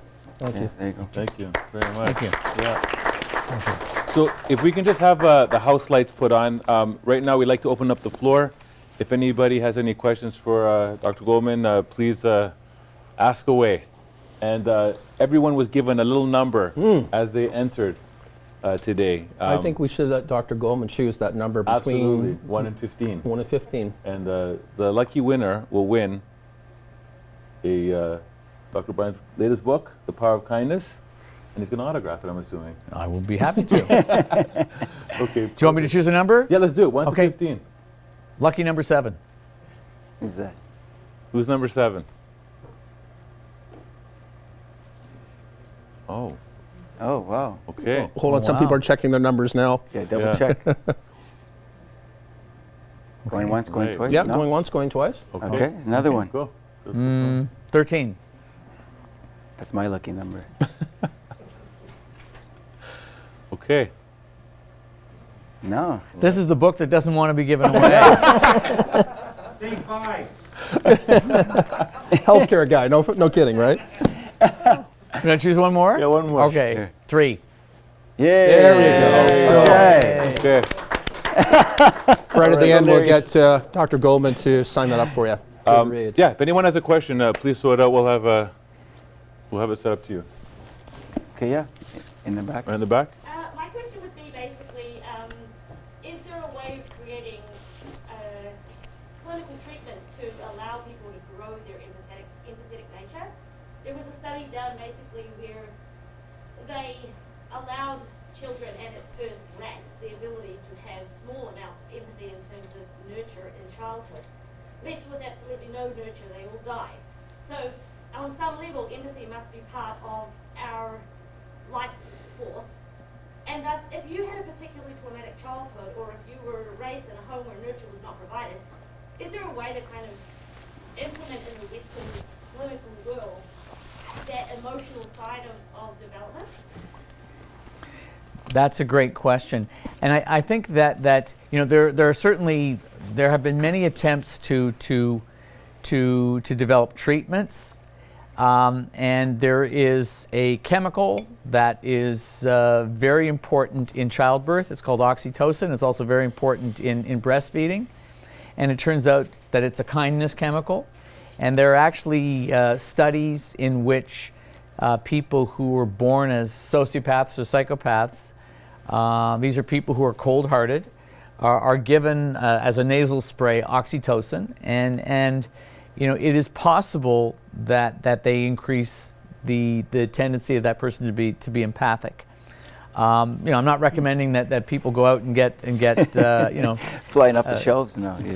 be flying. Well, not everybody No, I values know. kindness. That's an interesting point. Wow. If there was an instant treatment, would everybody want it? It's true. The other side of this is can you teach empathy? And certainly one of the world's experts on that subject, Mary Gordon, who developed a remarkable school-based program called Roots of Empathy. So this is a program that was designed to address schoolyard violence and bullying, and the way it works is that in an age-appropriate way, Roots of Empathy can be given to students anywhere from grade 1 to grade 8, and basically it's 27 sessions, and the highlight is every third week the children, the students get to sit on the floor, and in walks a couple, and they bring their baby starting at 5 months of age, and what the students are able to do is observe a baby, a pre-verbal baby, growing and developing in the context of a secure and attached relationship. And they're not looking for rock stars, they're not looking for the most empathic people on the planet, or CEOs or highly successful people. What they're looking for are people who just get loving attachment of their children. And it's an observation-based program where the students are able to make observations about what the baby might be feeling, by their gestures, and by their, if they cry. The facilitator is trained to not judge what they're doing, what they're observing, but to simply accept it with gratitude. And slowly but surely, a number of things happen. First of all, with many observations made by the class, there, in the pre-COVID days, there might have been 15, 20, 25, even 30 students, and it's like a team, through a team of students, through that process, each hearing other theories of why that child might be crying, or why the child laughed or smiled or cooed, cuddled. They're learning to wonder what it's like to be that baby, and what the baby might be feeling and thinking. And Mary Gordon, who created the program, and this program has been very effective at reducing schoolyard bullying and violence. She does not believe that the program teaches empathy. She believes that what it does is it catches students in the act of making an empathic observation. So it's like a muscle memory. It helps to develop your pre-existing circuitry for empathy. And keep in mind that some of these students come from homes where there was domestic violence and pain and suffering and strife. And so they may have come from homes where they never observed empathy in the context of a loving and attached relationship. Even in those homes, they can learn something and grow up into teachers, into people who do not repeat the cycle of violence in their own families, because they've learned the value of being empathic. I think that that's something that is possible. I also think that you mentioned people who have traumas, and I think we need to pay our society and the healthcare system needs to pay particular attention to people who have who come from backgrounds where they were traumatized, and by emotionally, physically, sexually, whatever, they're all bad, and help them find ways of feeling better, of venting what they feel, and finding constructive ways of dealing with their feelings, and if and when that happens, they learn to be empathic, because it's your natural tendency to be empathic. That we're hardwired to be empathic. We really are, and if we take the stress away, if we take the strife away, the pain, then people can learn to be, can rediscover their own capacity for empathy. But that's not to blame people who find it challenging to be empathic, because there are some people who have gone through horrors, and my heart goes out to people who are suffering from PTSD because of things that have happened in their childhood, or indeed first responders, law enforcement officers, paramedics, for instance, who have witnessed and seen and had to act in very, very trying, traumatic circumstances. And sometimes there's pain that is very, very difficult to heal. Very nice. Well, Questions? Kat? Okay. Sorry, my question was going to be based on what you just spoke about, the teaching and something that you can learn from this, and trying to link everything together. And you're saying that empathy is a choice, and we have our vanilla type that is present with everybody, as well as an executive brain that should be able to neutralize those instinctive feelings, right, that we're kind of born with. Got it. That means what you guys are talking about is nurturing as well as experience, right? If that is the case, and speaking like from what the answer you gave us about some of the lessons being taught, and just agreeing with what Steve was saying in terms of, in his previous profession, that book, everybody should be reading it, right? It seems like there's tests being made, so if there is a link to that, and if we can nurture and provide good experiences for people to make the positive choices in light of the climate of what's going on around the world today, what is the pushback for having these kinds of lessons put into schools? Or in the teacher's college to teach teachers to be able to have lesson plans for kids so that they can experience this right from the get-go? So, there are roots of empathy. At the time that I wrote the book, it was in probably 12 or 13 countries. That's expanding. 1 million children. At the time, 1 million children had gone through the Roots of Empathy program. There are how many people on the planet? 6 billion, 7 billion people. Yeah, so there's a long way to go to cover the planet. Where's the pushback? I think the pushback comes from a number of things. It might come from cost. It might come from people saying that we can't afford to be empathic. You have to make the case that you can't afford to not be empathic. That it's making the world a worse place. That not having empathy is a bad thing for the world. You have to convince people. There is something seductive about being able to blame other people for our troubles. To say that it's people who are, it's the other. It's the other who's responsible for the fact that I don't have a job right now. And there are some very real problems. There are people who don't have work right now. COVID has certainly accelerated that problem. There are people who don't have adequate housing.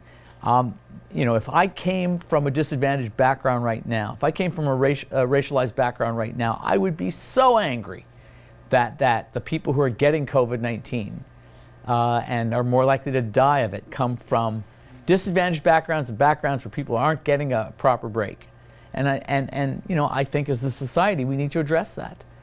And at the same time, you've got other people who are saying, no, we can't afford it. We just can't afford to do that. I think we can't afford not to, but so that's the pushback, unfortunately.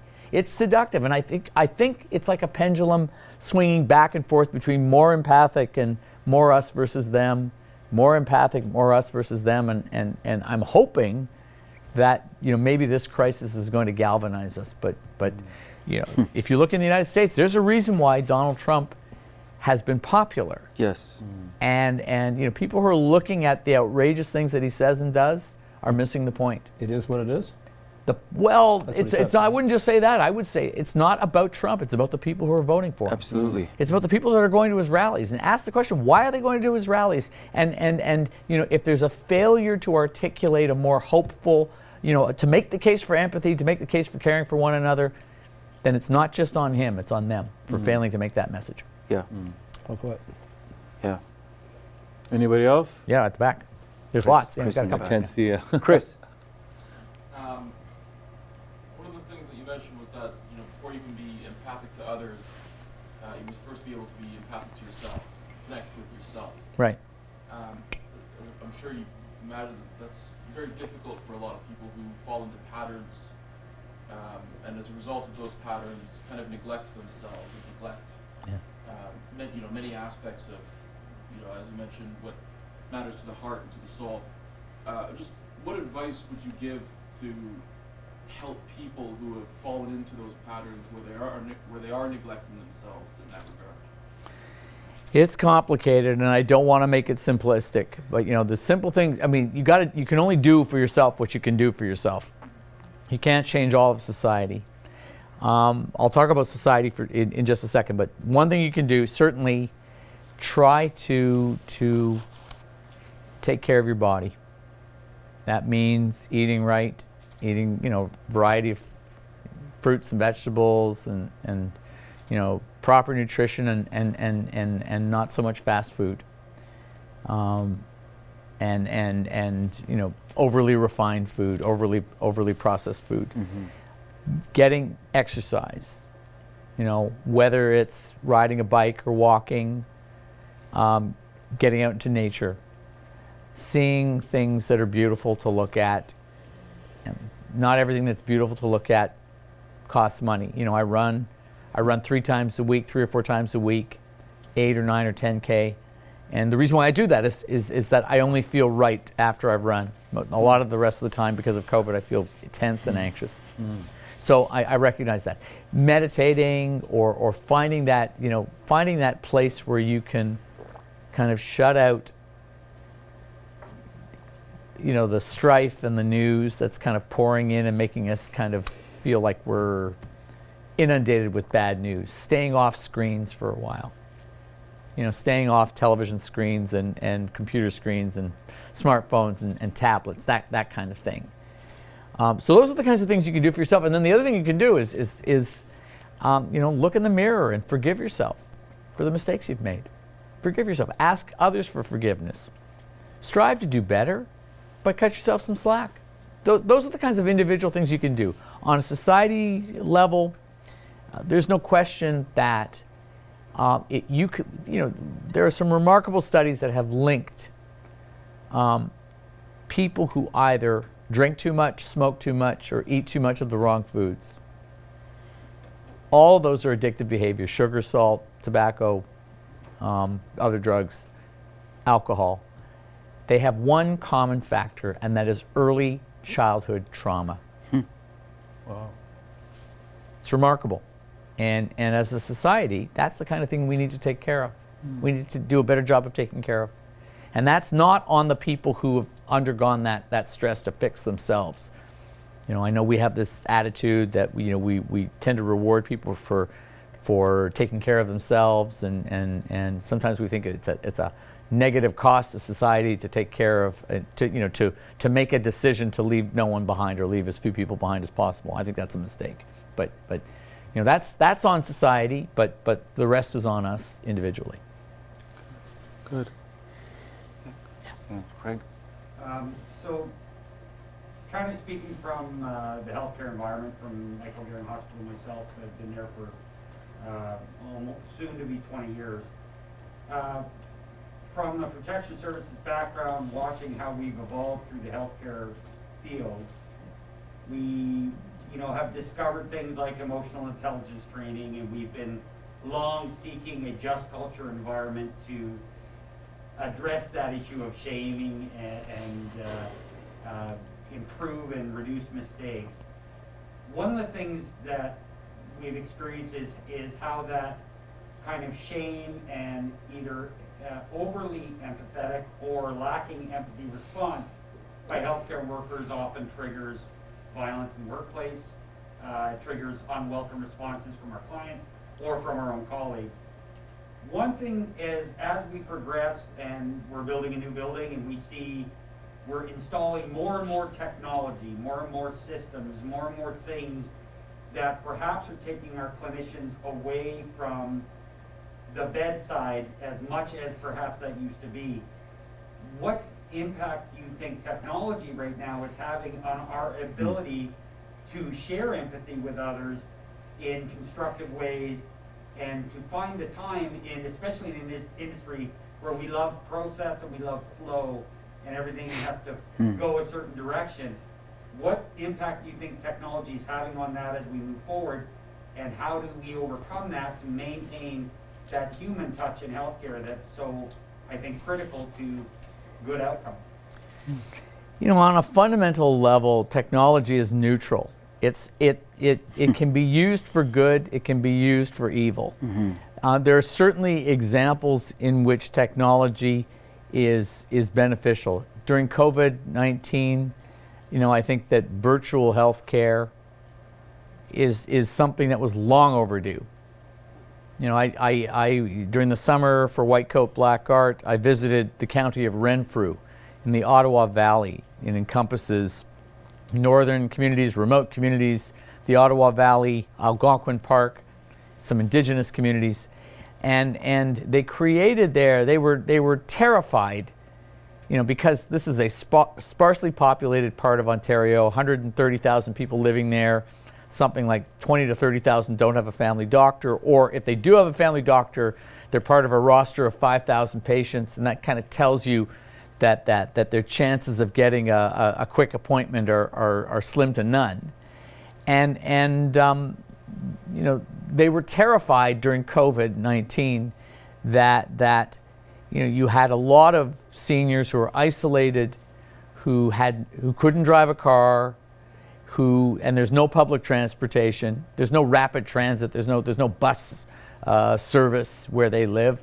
Either they get a taxi to drive 40 kilometers, which is probably not going to happen, or they're going to have to call 911. And the authorities were very much concerned that they were going to be, the hospitals would be inundated with 911 calls, with people coming to the emergency department, perhaps needing admission to hospital at a time when they needed to reserve beds for people with COVID-19. So they created this virtual triage assessment center, or VTAC, and instead of calling 911, you called a toll-free number, spoke to a receptionist on the phone who would arrange for you to have a quick virtual appointment with a family physician or a nurse practitioner. And that person would do an assessment. If they could, if they could figure out what you needed virtually, they would do it. If they thought you needed a house call, they would dispatch paramedics, community paramedics, not first responders to emergency, but paramedics who come in specially equipped vehicles, who could put IVs in if they had to, could do blood work, to do electrocardiograms, could do a bedside ultrasound to see if you had blood in your belly, or if you had a punctured lung, or a fracture for that matter, which all of which you can do on ultrasound. And that program has been remarkably successful, aided and abetted by technology. Without the technology, that kind of a program would probably not be possible. So that's the good. The bad? Smartphones. Put smartphones in the hands of the vast majority of teenagers, and you have rising rates of anxiety.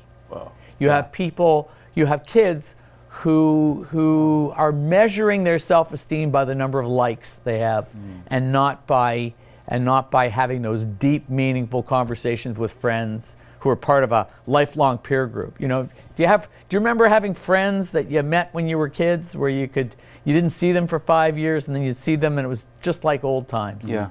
That's the kind of thing that our brains are hardwired to develop. And when we don't have those opportunities, then you have rising rates of depression and anxiety among high school kids and college age kids. And I don't know if you've noticed, but not every teenager is looking forward to going back to school. A lot of them are terrified, almost phobic, that they're going to die from encounters that they have at school because of COVID-19. Wow. So there you have two examples right there. What do I think of technology? It's neutral. Sometimes it's a force for good, and sometimes it isn't.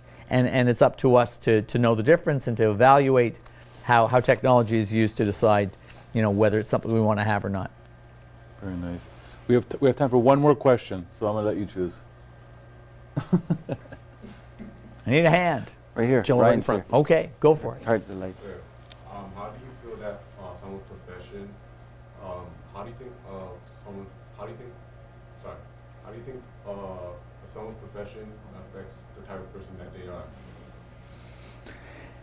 And so how does somebody's profession affect their capacity for empathy, their capacity for kindness? Certainly, if you look at my own field of medicine, it's really interesting. There is a scale that's called the Jefferson Scale of Physician Empathy. It was developed by Thomas Jefferson University in Philadelphia, and it is researchers at Thomas Jefferson University. It is a 20-point scale that the higher it is, the higher your level of empathy as evaluated by other people, not by you. And different specialists have different levels of empathy. It turns out that primary care physicians, so family doctors, general internists, emergency physicians tend to have fairly high levels of empathy. Nice to know. Except ones that are in mid-career. Remember, it's complicated. And the lowest level of empathy tends to be in radiologists and cardiovascular surgeons, people who fix broken hearts, which is ironic, and neurosurgeons. And now, that's more of a coffee table, like small talk. It's kind of popular wisdom. It's something that you can you can have a little bit of fun with. Psychiatrists tend to have very high levels of empathy, even though some people don't agree. the point is that though these differences exist, and men tend to have less empathy than women, that's just small talk. Empathy is on a bell curve, and you can have exceptionally empathic neurosurgeons just as you can have cold and rather unempathetic family doctors and psychiatrists too. But yeah, there are people who gravitate to certain jobs because they, maybe because they are excited by the puzzle of finding a solution and not so much helping other people. And I'll tell you frankly, we have in medicine right now a lack of geriatricians, a lack of people who adore looking after seniors. And that's because we have attracted people who want to mend broken hearts and fix broken bones and take blood clots out of brains and take brain tumors out, which we need, but we don't have enough people who just love managing chronic illnesses in seniors and people with dementia, people with who have heart failure and kidney failure and lung disease. And I think in medicine we have to do a better job of recruiting the people who are in our healthcare system who need services and who aren't being well looked after. I hope that answers your question. Yeah, that's good. The only reason why I asked because being empathetic is obviously very important in any profession. So I just wanted to know how that's why I asked that question. I think you're right. I think empathy is terribly important for all of us. But it's in radiology, for instance, solving the puzzle, so looking at the picture and figuring out what's wrong with that picture, that's an important skill set. But it's interesting that as radiologists start to do more direct patient care, there's something called interventional radiology, where they're actually doing procedures like putting tubes into your kidneys to drain off the urine because the ureter is blocked, or other kinds of procedures that they're having much more direct patient care. And so the next generation of radiologists has to have more empathy. Also, another interesting thing is that with deep learning, artificial intelligence, we're very soon, within the next 5 years, we're going to have computers that can do a better job of reading CAT scans and MRIs than human beings. Wow. And we won't need as many radiologists, so we better get with the program and develop our human skills. Maybe we'll need more huggers, just like Steve's saying. I wanted to say in closing, I've never asked myself, as you did in the beginning of your book, if I'm kind. I don't think I've ever asked myself if I'm kind. 2 hours ago, 3 hours ago, Steve had asked me, are you empathetic? Do you believe you're kind? And it's just, I don't know why it's not a question it's just something that we don't talk about, whether you're in a circle of alpha males or just with emotionally balanced women that are chastising you, okay? And I think we talk about love, right? We measure ourselves, love is like a currency. You're like, oh, I love my wife, I wouldn't do that. But were we kind? Could we be kinder? And I think what's amazing about the title of your book, that it is truly a power. There is truly a power. It reminds me of, there's a couple that I know, a really great couple, and it was about 20 years ago. The bride, when she was getting fitted for her wedding dress, was having a very bizarre experience with the lady who was fitting her, being very curt with her, very rude. And the bride-to-be who was being fitted in her dress for her wedding, instead of being judgmental or saying, I'm paying, maybe $2,000 for this dress, decided to be empathetic. And she asked her, and she said, hey, don't worry about my dress. And she asked her to stand up, and she said, are you okay? How are you doing? And the lady who was pinning her wedding dress said, I'm sorry, I just found out I got cancer. Okay. To me, stories like that, I think it's because we live such busy, stressful lives, we don't ask those things. We don't, even if we see it right in front of us, that person saw you and thought, can I just give you a hug? We see the barista in a coffee shop under stress. You just don't know what they're going through. You see a lady pulling 3 kids in a subway and you think, why isn't she keeping them quiet? Mm-hmm. Okay, you don't know what they have just found out or what they might have just lost. And I think that's true power, is that it's that armchair quarterback where, critiquing someone else, saying, oh, I would have done this, or look at them, and because we know better. I mean, if anything, my takeaway from all this is just thinking how I can, use who I am as a person and be kind in small moments. Slow down a little bit and just ask someone how they're doing. Maybe it could change their life, So. Oh, that's awesome. That's good, man. Yeah. Dr. Goldman, thank you so much for coming down today. We've learned a lot. For everyone and anyone, The Power of Kindness, find it in your bookstore right now. And we want to thank you very much. Again, a round of applause for Dr. Goldman today. Thank you. Thank you. Dr. Goldman shared that the audiobook was just recorded. Yes, the audiobook. Yes. Yep. In a British accent. Right? No.